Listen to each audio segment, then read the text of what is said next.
والصلاة والسلام على أشرف الأنبياء والمرسلين وعلى آله وصحبه أجمعين.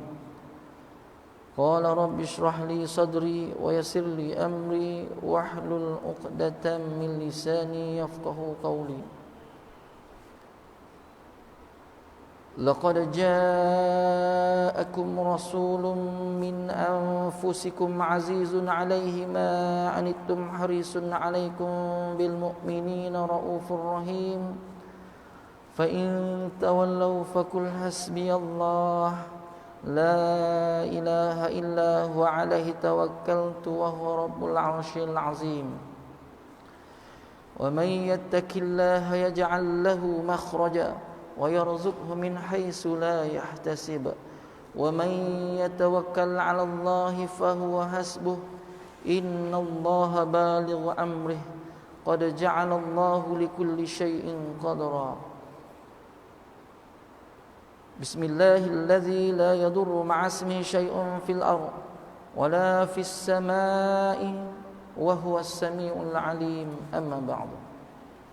Yang saya hormati Tuan Pengerusi Masjid, Tuan-tuan Imam, Tuan-tuan Ahli Jawatan Kuasa Masjid, para Tuan-tuan Guru, para asatis, para kiai, para habaib, Tuan-tuan Haji, bakal-bakal haji, hadirin muslimin serta anak-anak tahfiz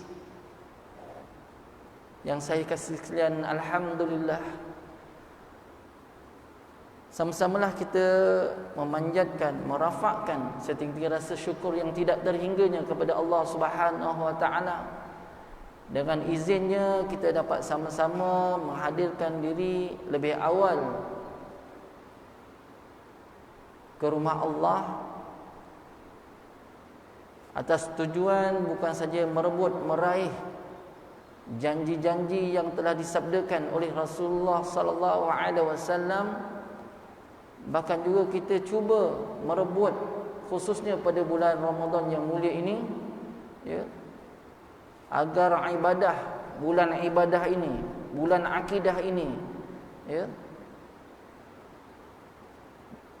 memberikan kita satu titik permulaan berazam untuk terus bergiat pada setiap bulan pada tahun ini. Bukan sahaja kita menumpukan pada bulan Ramadan, tetapi tujuan kita berusaha ini untuk bergiat menjadi kita ni orang yang sentiasa memakmurkan masjid, mengamalkan ilmu dan juga menyampaikan apa yang telah dipelajari. Rasulullah sallallahu alaihi wasallam bersabda dalam riwayat Imam Bukhari, khairukum man ta'allama al-Quran wa 'allamahu.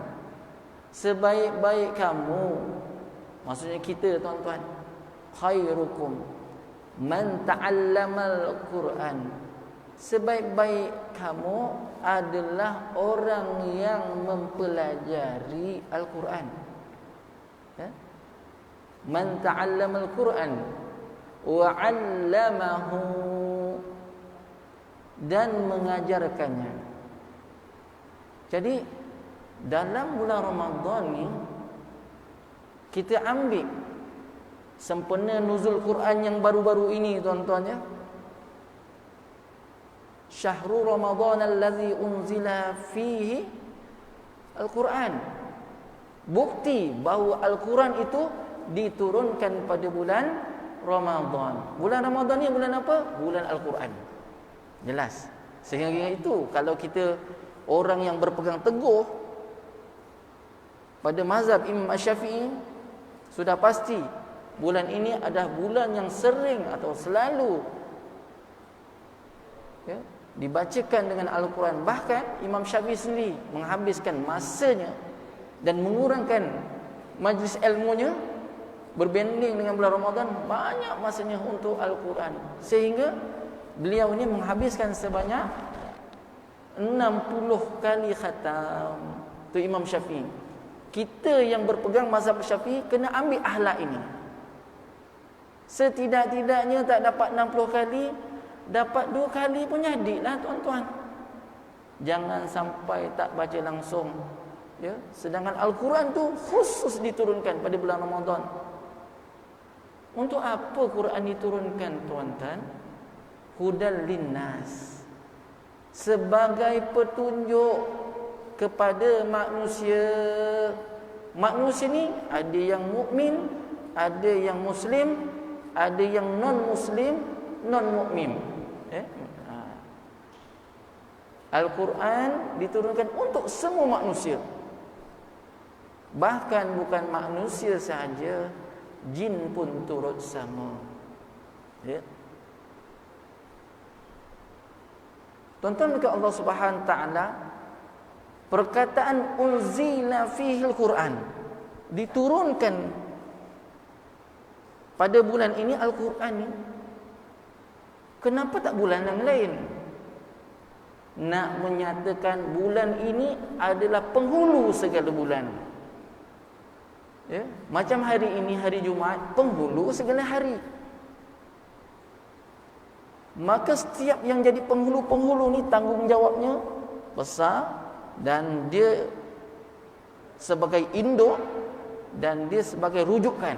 Tok penghulu kita, kalau kat kampung tu ada tok penghulu sebagai rujukan. Nak hantar anak ke universiti, minta sign dengan tok penghulu dulu. Betul tuan-tuan? Dan Al-Quran ini mukjizat yang paling besar di sisi Nabi SAW. Walaupun kita tahu Nabi pernah mengeluarkan air dengan izin Allah daripada tangan-tangan, celah-celah jarinya. Ya. Makanan yang sedikit menjadi banyak, dan berbagai-bagai mukjizat. Tetapi yang paling besar di sisi Allah, mukjizat Nabi ialah Al-Quran. Dan Al-Quran ini bukan saja petunjuk saja tuan-tuan, tapi dia juga macam-macam tuan-tuan. Antaranya penyembuh. Ya. Al-Quran juga sebagai penyembuh. Ada 6 ayat syifa di dalam Al-Quran ni. Wa idza maridu fa huwa yashfin wa nunazzilu minal Qur'ani ma huwa syifaa'un wa rahmatul lil mu'minin, dan sebagainya. Ada 6. Ya. Amalkan tuan-tuan. Bukan sahaja sembuh, tetapi dia perungkai masalah bermacam-macam. Ya.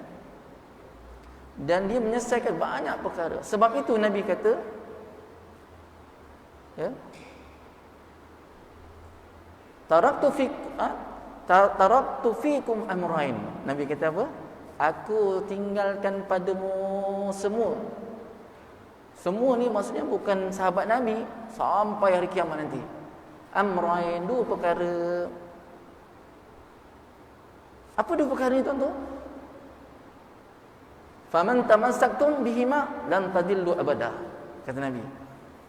Siapa-siapa yang berpegang teguh dengan 2 ni, jangan satu je, 2. 2 ni kena pegang. Satu tak jadi, nanti tak faham. Dia kena pegang 2-duanya. Lan tadillu abada, dia tidak akan sesat. Ya, tidak akan sesat sampai bila-bila. Kitab Allah wa sunnatih. Apa dia pertama? Kitab Allah, Al-Quran. Pegang betul-betul, sungguh-sungguh. Ajarkan anak kita tentang Al-Quran. Pujuk diri kita membaca Al-Quran. Yang kedua, sunnatihi, sunnah Nabi.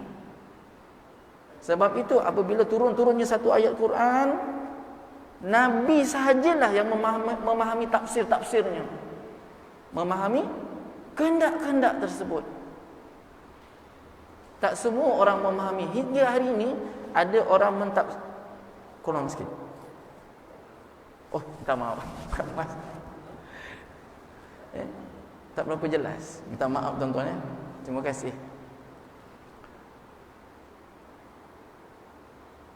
Sehingga setiap ayat Al-Quran yang diturunkan diterangkan oleh Nabi sallallahu alaihi wasallam dengan sesuai keadaan. Turunnya ayat Al-Quran ini pandangan ulama terutamanya Imam Al-Qurtubi, dibahagikan 3 bila turun Quran ni 3 daripada Allah Ta'ala. Pertama, turun kepada Luh Mahfuz, bal huwa Qur'anun Majid fi lauhim mahfuz. Itu betul. Bahkan Al-Quran itu adalah perkataan-perkataan yang terpuji di sisi Tuhannya. Fi lauhim mahfuz, diturunkan daripada Luh Mahfuz maksudnya, ya. Fi lauhim mahfuz, kata Imam Al-Qurtubi. Itu yang kedua. Yang ketiga, pada Baitul Izzah. Al-Quran ini diturunkan berperingkat, tuan-tuan. Berperingkat. Baik. Bila diturunkan berperingkat, tuan-tuan, sesuailah. Ya, ulama kata, ustaz, kalau syurga Allah tu mungkin kita tak tahu mana tempat dia. Ya. Tapi yang nama Luh Mahfuz tu macam mana? Ya. Tadi ustaz kata bal huwa Qur'anun Majidun fi lauhi mahfuz. Kat mana tu? Maka ada disebutkan dalam kitab, ya, menyebutkan apa? Bahawa dia berada di langit yang pertama dari sana, selepas Arash, kursi, kemudian langit yang pertama. Artinya daripada atas ke bawah, kita ni langit yang ketujuh. Yang namanya Baitul Izzah ialah langit yang ketujuh. Ya, turunnya. Kalau kita dengar Syekh Ali Jabir menyebutkan, yang Allah yarham, ya, daripada Saudi tu, yang bermazhab dengan mazhab Syafi'i, dia menyatakan, saya ini orang Saudi, kakek-kakek saya tu bermazhab mazhab Syafi'i. Sebelum datangnya Wahabi, memang dia lah, ya, kakeknya. Dan saya sendiri pun bermazhab Syafi'i.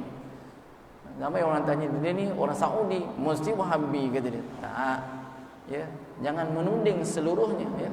Bahkan saya berada tahun 97 dulu, pergi ke Arab Saudi, tuan-tuan, ya.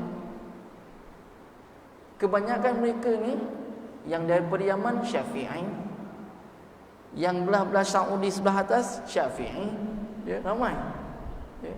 Bahkan kita boleh rujuk tentang hukum hakam berkaitan dengan hukum fardu haji ketika itu, mengerjakan haji. Dan di Masjidil Haram sendiri pun ada halaqah-halaqah mazhab ketika zaman saya pergi tahun 97 dulu. Lama dah, tuan-tuannya. Sekarang tahun bila dah? Ya. Berapa tahun yang lalu tu? Dalam lingkaran 20 tahun yang lalu lah, ya, lebih. Ketika itu saya masih belajar lagi.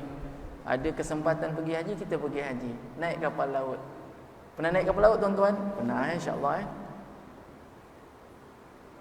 3 hari 4 malam, ya, berada dalam kapal laut untuk pergi menunaikan haji daripada Timur Tengah nak pergi ke Madinatul Munawwarah. 3 hari 4 malam. Orang dulu sampai berbulan-bulan. Oleh kerana saya tempat belajar saya kat sana, saya pun berhijrahlah ke Saudi untuk mengerjakan haji. Baik. Berbalik dengan apa yang kita bicarakan soal daripada Baitul Izzah, maka malaikat Jibril ambil perintah Allah ni mengikut sesuai, dipanggilkan sebagai mutawatir, berterusan, muwallah, berterusan, ambil daripada Baitul Izzah. Ya, tuan-tuan, Al-Quran ini kena baca, tuan-tuan, ya. Ada 10 golongan orang yang rugi dalam bulan Ramadan ni. 10 golongan, tuan-tuan.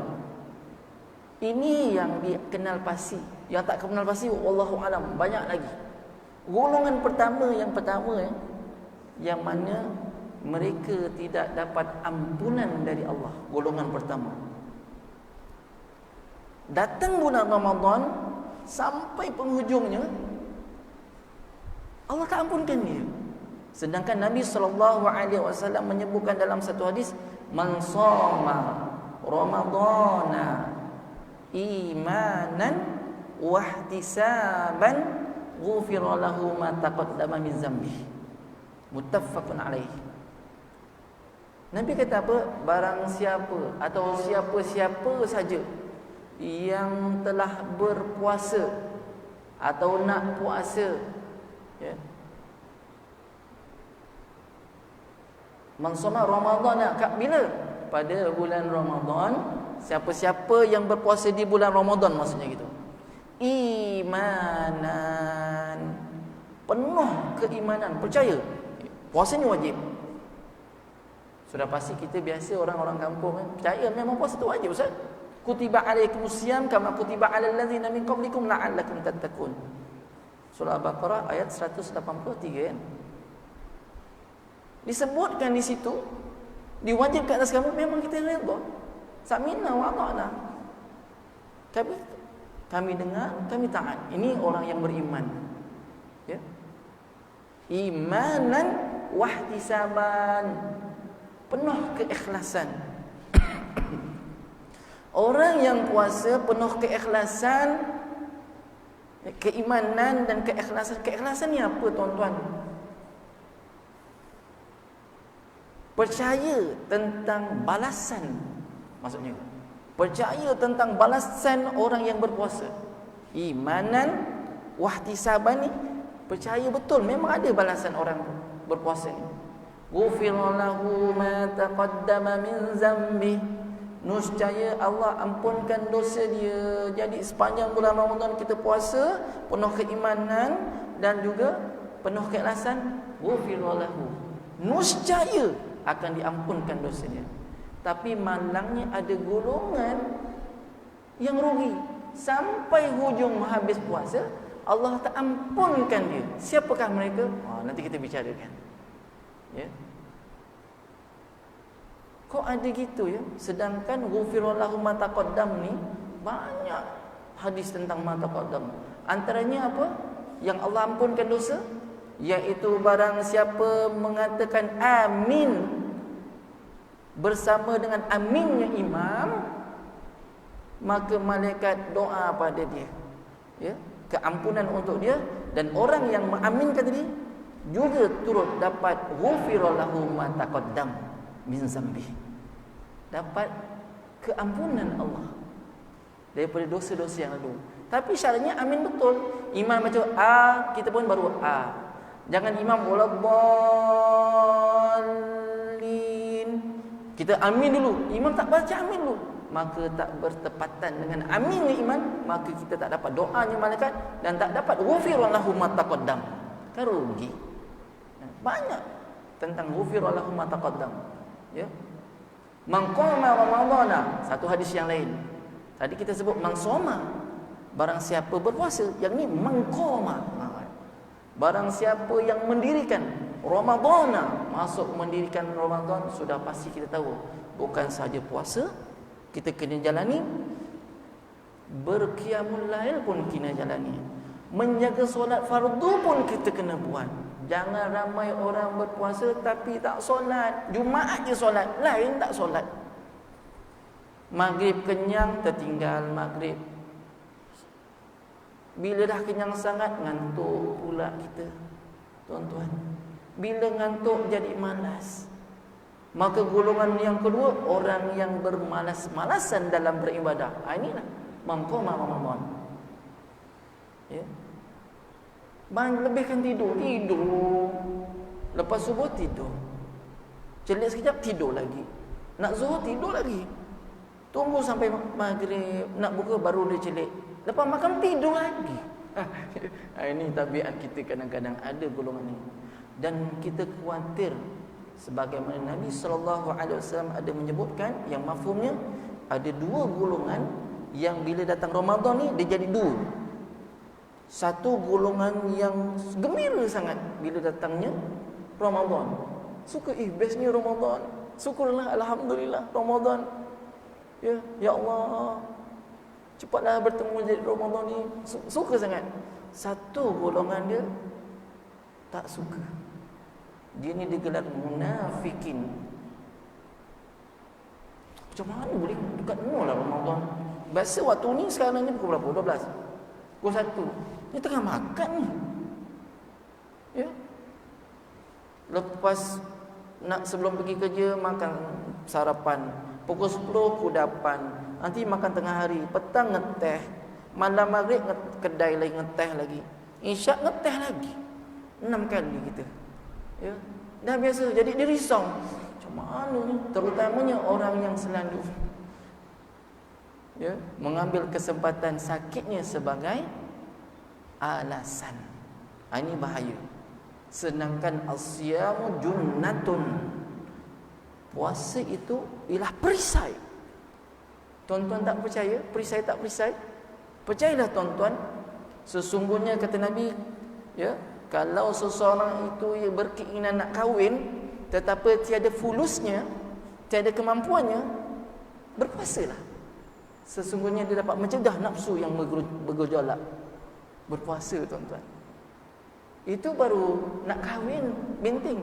Apatah lagi keimanan kita. Nak binting kuat, banyakkan puasa tuan-tuan.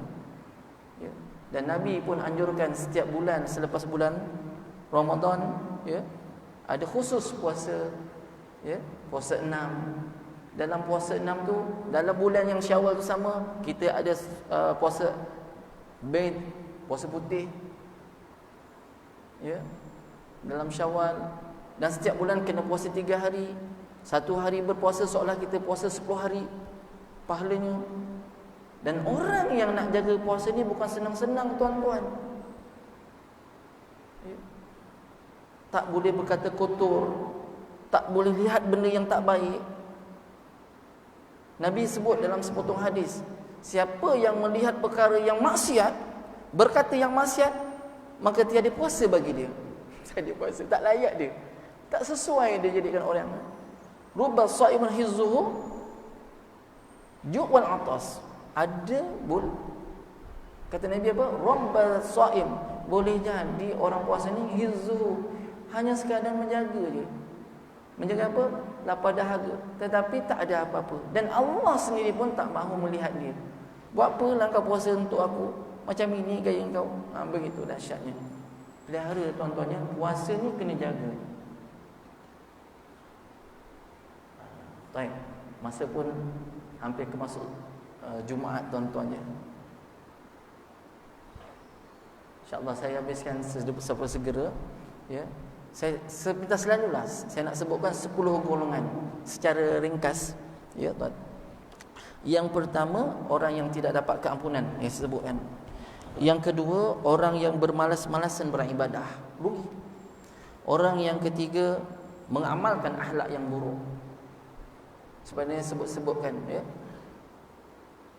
Orang keempat, iaitu orang yang banyak menghabiskan masanya dengan tidur, nonton TV, dengan lagu. Waktu buka, sibuk dengan lagu. Berdoalah tuan-tuan. Nabi kata, kemuncak doa mustajab ni ada 2 waktu bulan-bulan Ramadan. Yang pertama, ketika nak hampir masuk berbuka, 10 minit lebih kurang ulama kata, 15 minit lebih kurang. Menadah tanganlah tuan-tuan, ajak ahli keluarga, anak, isteri, cucu, cicit, mai sini duduk dengan atuk, dengan ayah. Mari kita sama-sama berdoa. Doalah dengan hati yang ikhlas. Ya Allah, Ya Allah, Ya Rabb, Ya Rabb.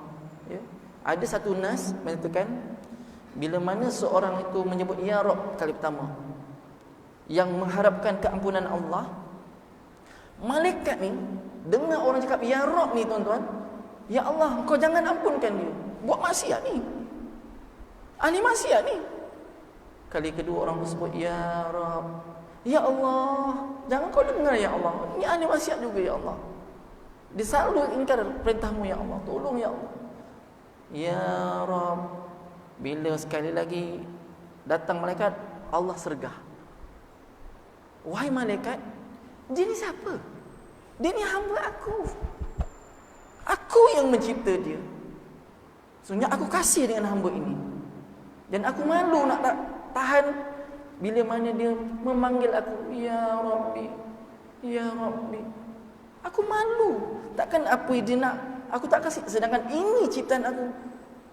Kalau tuan-tuan, anak kita minta, ayah, nengok degil, ayah, ayah. Ketiga, buat syahadu sikit, ayah, Apa perasaan seorang ayah? Allah lebih kasih daripada hamba-Nya. Bila diucap ya Rabb, malaikat dah tak cakap apa lagi.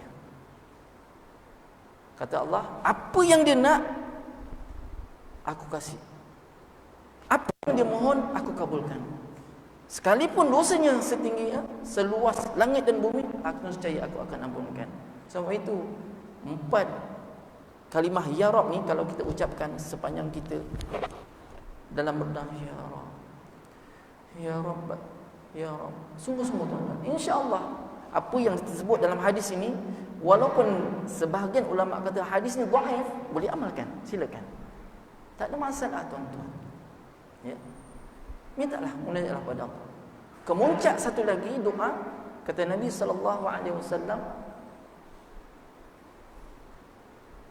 iaitu kita waktu akhir sepertiga malam.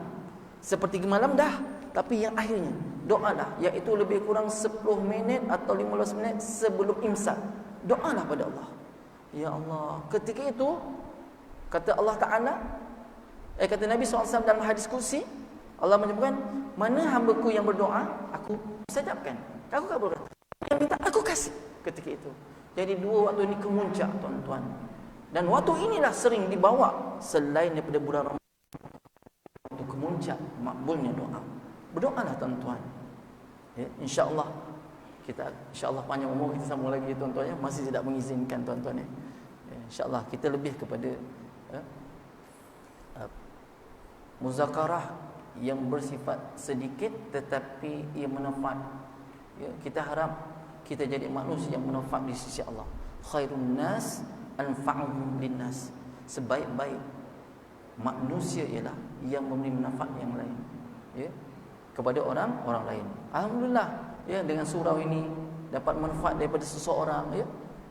Ini manusia yang masya-Allah, ya, hampir kepada Allah, ya. Harta bendanya sanggup diinfakkan semata-mata kerana Allah. Percayalah tuan-tuan, ya, bila mana kita membina surau, madrasah sebagainya, Allah sediakan bukankan rumah tapi istana dalam syurga. Ya. Dalam syurga tu ada istana. Rumah ada juga. Barang siapa yang menjaga, memelihara 12 rakaat yang mengiringi sembahyang fardu, nescaya akan dibina rumah di dalam syurga. Jaga tuan-tuan. Ini nak sembahyang tarawih, qabliyahnya hilang. Jaga 12 rakaat ni. Ya, yang mengiringi solat fardu, solat sunat rawatib lah maksudnya. Jaga tuan-tuan. Cukuplah sekadar itu perkongsian kita. Mudah-mudahan Allah ampunkan saya dan tuan-tuan. Mohon maaf sekali terkasar bahasa, terlanjur bicara, ya. Insya-Allah ada masa panjang umur kita jumpa lagi. Aku lu qauli hadza wastaghfirullah li wa lakum. Yang baik daripada Allah, apa yang kurang baik daripada saya dan ilmu saya. Wabillahi taufiq wal hidayah. Wassalamualaikum warahmatullahi wabarakatuh. Wallahu taala a'lam bissawab.